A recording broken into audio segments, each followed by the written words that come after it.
আপনারা যে ব্রিজটি দেখছেন এটি কোনো সরকারি বরাদ্দে নির্মাণ করা হয়নি। এটি একজন ব্যক্তির সম্পূর্ণ ব্যক্তিগত অর্থায়নে নির্মাণ করা হয়।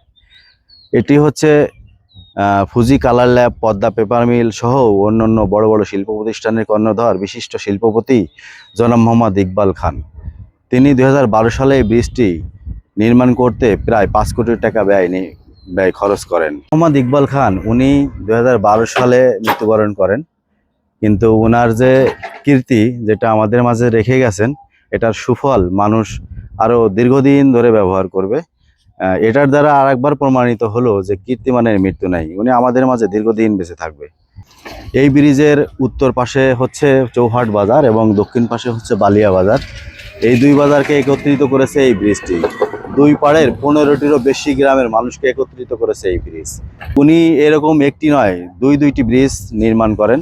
যদি কেউ আপনারা দেখতে চান আরেকটি ব্রিজ, তাহলে আরেকটা ভিডিওর মাধ্যমে সেই ব্রিজটা আপনাদেরকে আমি দেখাবো। আর এই ব্রিজের হওয়ার ফলে দুই পাড়ের 15টি গ্রামের বেশি মানুষের প্রযুক্তি, যোগাযোগ ব্যবস্থা উন্নতির ফলে মানুষের অর্থনৈতিক অনেক সমৃদ্ধি হয়েছে। এটি যে কোনো সরকারি বরাদ্দে নির্মাণ করা হয়নি তা আপনারা দেখতেই পাচ্ছেন। কারণ আপনারা যে রেলিংটা দেখছেন, এটি আমি আজ পর্যন্ত কোনো সরকারি ব্রিজে এরকম রেলিং দেখি নাই, এরকম ডিজাইনের রেলিং আমি দেখি নাই। এই যে দেখেন,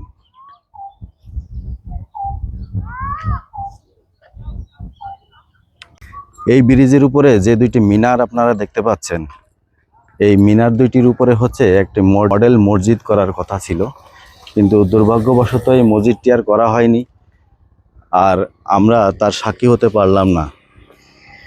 আপনাদেরকে দেখাই এই দুইটা মিনার, এই যে দেখেন দুইটা মিনার, এই মিনারের উপরে একটা মসজিদ করার কথা ছিল। একটা ব্রিজের উপরে একটা মসজিদ থাকলে কত সুন্দরই না দেখা যেত। আর এটি হচ্ছে বাংলাদেশের একটা নিদর্শন। আর এইরকম নিদর্শন বা এই মসজিদ, ব্রিজের উপরে কোনো মসজিদ আছে কিনা, পৃথিবীতে কোথাও আছে কিনা সেটা আমার জানা নেই। এই যে দেখেন দুইটা মিনার, এই যে মিনারের উপরে মসজিদ করার কথা ছিল। এই ব্রিজের দক্ষিণ পাশের একটা রেলিং ভেঙে পড়েছে। এটা হচ্ছে একটা গাড়ি অ্যাক্সিডেন্ট করার ফলে এরকম রেলিংটা ভেঙে পড়ে। এই যে দেখেন রেলিংটা।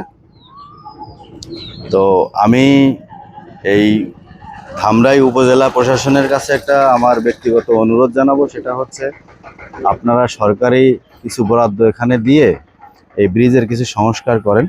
বিশেষ করে এই রেলিংটা, তারপরে কিছু ভাঙা আছে, এগুলো ঠিক করেন। পাশাপাশি এই মিনারটা সৌন্দর্য বৃদ্ধি করা যায় সেরকম একটা উদ্যোগ আপনারা নেন, সেটার জন্য আমি আপনাদেরকে বিশেষ অনুরোধ জানাচ্ছি। আমাদের দেশে অনেক টাকাওয়ালা ব্যক্তিরা আছে, কিন্তু এরকম ইকবাল খানের মতো মন মানসিকতাওয়ালা ব্যক্তিত্ব সম্পন্ন মানুষ এবং জনস্বার্থে কাজ করার মতো মানুষের বড়ই অভাব। আমাদের দেশে যত ধনকুবের ব্যক্তিরা আছে, যদি সবাই একটি করে অন্তত এরকম জনস্বার্থের কাজ করতো, তাহলে আমাদের দেশ আসলে সোনার বাংলাতে পরিণত হতো বলে আমি বিশ্বাস করি।